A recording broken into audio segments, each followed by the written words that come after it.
Después de la expulsión del embajador mexicano de Perú de una manera completa y absolutamente arbitraria de parte del gobierno golpista de Dina Boluarte, después de que este país, México, ha sido un país que, bueno, pues no se entromete en la política interna, pero sí da asilos a refugiados, en este caso sería a Pedro Castillo y su familia. Lo curioso es que en el Congreso de Perú, precisamente el Congreso que lo destituyó a Pedro Castillo, han empezado a pedir explicaciones por esta extrema acción de expulsar a un embajador mexicano. Porque estamos hablando de que esto no cualquiera. O sea, cuando un gobierno expulsa a un embajador es que está a punto de romper relaciones diplomáticas con determinado país. Y bueno, México es un muy importante país en Latinoamérica y que el actual gobierno de Dina Boluarte está tomando esta medida es que está a punto de llevar al extremo. Afortunadamente México no respondió de manera similar expulsando al embajador peruano en México, pero bien, muy bien lo pudo haber hecho y se hubieran roto las relaciones diplomáticas entre ambos países, generando un gran conflicto internacional. En ese sentido, bueno, pues ahora sucede que los congresistas han aprobado una moción de interpelación, o sea, una comparecencia, por así decirlo, a la canciller peruana, precisamente para que explique las razones detrás de esta extrema medida. Porque la verdad es que la verdad es el presidente López Obrador, presidente mexicano, fue pues no crítico, sí fue tal un poco de crítico sobre el tema de Perú, aunque él siempre estuvo señalando que lo más importante era el derecho de asilo de Pedro Castillo. Y bueno, el hecho que hayan expulsado al embajador, peruano, digo, mexicano en Perú, no participó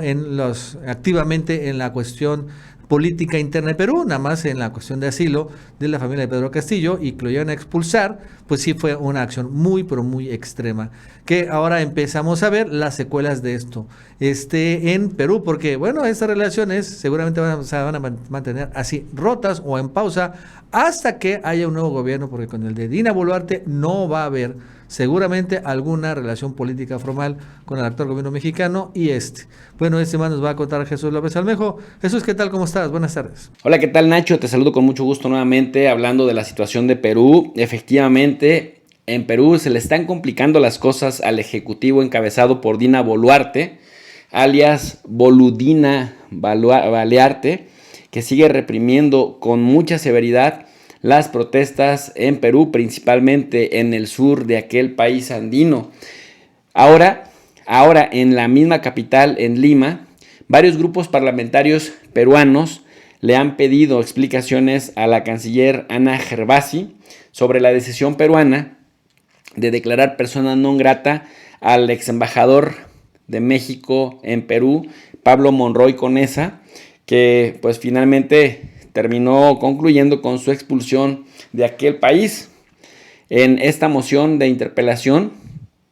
hubo firmas de congresistas de los partidos Perú Libre, que es el partido del presidente Pedro Castillo, de Perú Bicentenario, de Bloque Magisterial y de Perú Democrático, que no estuvieron de acuerdo con esta decisión que es facultad pues del Ejecutivo peruano. Los firmantes, los congresistas que han firmado este reclamo, sostienen que la titular de la cartera, en este caso la actual canciller Ana Gervasi,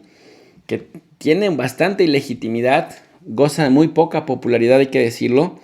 dijeron que tiene que especificar cuáles son los elementos constitutivos para considerar injerencia las palabras de las autoridades mexicanas, porque dicen, también podría considerarse que su reunión con la embajadora de Estados Unidos en Perú pudiera ser también injerencia. Entonces, ¿de qué manera hay injerencia por parte del embajador para que lo haya nombrado a él persona non grata? Los parlamentarios consideran que las declaraciones del presidente mexicano Andrés Manuel López Obrador sobre la situación de violencia en Perú no representaban injerencia.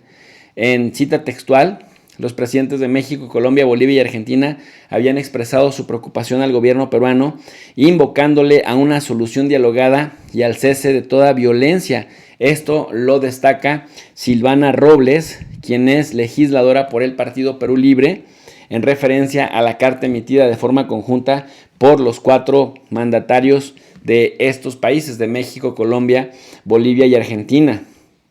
La Cancillería pues había anunciado, como nos dimos cuenta el 20 de diciembre, la expulsión de Pablo Monroy Conesa al pues literal nombrarlo persona non grata, pero lo interesante es que ni siquiera por lo que él estuviera haciendo o diciendo, sino por lo que dijo e hizo el presidente López Obrador, que como vemos, los miembros de estas 4 expresiones partidistas, Perú Libre, Perú Bicentenario, Bloque Magisterial y Perú Democrático, partidos que en este momento pues juntos no son más que el fujimorismo, y que por esa razón pues prácticamente fue perdiendo mayorías Pedro Castillo y lograron vacarlo. Estas medidas pues han llevado al embajador mexicano a salir de Perú desde 20 de diciembre, pero ahora los partidos que antes eran gobierno ahora pasan a la oposición, exigen a Ana Gervasi que diga pues cuáles son los elementos constitutivos para arriesgar las relaciones con México y para de paso pues nombrar a este señor persona non grata. Por otro lado también la acusan de estar al servicio de la derecha peruana, y ella dice, tanto ella, Ana Gervasi, como la presidenta ilegítima a la que hemos denominado la Lenin Moreno con faldas, la Lenin Moreno con vestido, por la traición que Lenin Moreno, el presidente ecuatoriano del gobierno de la administración pasada, la traición que hiciera contra Correa. Bueno, pues a Dina Boluarte ya se le está conociendo como la Lenin Moreno con faldas, pero ahora en Perú. Dicen que son de izquierda, que son de movimientos progresistas y que están pacificando al Perú, sacando a las calles al ejército, a las fuerzas armadas, a la policía, a reprimir gente. Y además, ojo, también pues están, por llamarlo de alguna manera, están al servicio de la derecha. Y tan es así que ya la presidenta peruana, por exigencias de las facciones de derecha en el Congreso peruano, ha ido afirmando en declaraciones consecutivas, por ejemplo, en este caso, a la radio local PBO, que su gobierno sostiene conversaciones con la Superintendencia Nacional de Migraciones para analizar las injerencias en asuntos internos del expresidente de Bolivia, Evo Morales, quien dicen que desde noviembre ha estado haciendo diversos viajes a Perú a fin de reunirse con organizaciones políticas y sociales en aras de ejecutar un plan de liberación del continente, es decir, dando a entender pues como si Evo Morales estuviera pretendiendo inmiscuirse en los asuntos de Perú para generar una especie de revolución, y lo intentan ahora culpar a Evo Morales de estar conspirando contra el Estado peruano. En fin, esta gente en Perú no entiende, las protestas cada vez se extienden, las huelgas generales hacen añicos a este país y no nos queda más que observar con atención, porque también es cierto que las reacciones, es decir, los reaccionarios de derecha, pues están listos para reprimir. Nacho, hasta aquí mi análisis. Para un comentario más extenso les invito al canal de Tu Profe de Rey. Yo me despido con un cordial saludo para la comunidad del Chapucero USA.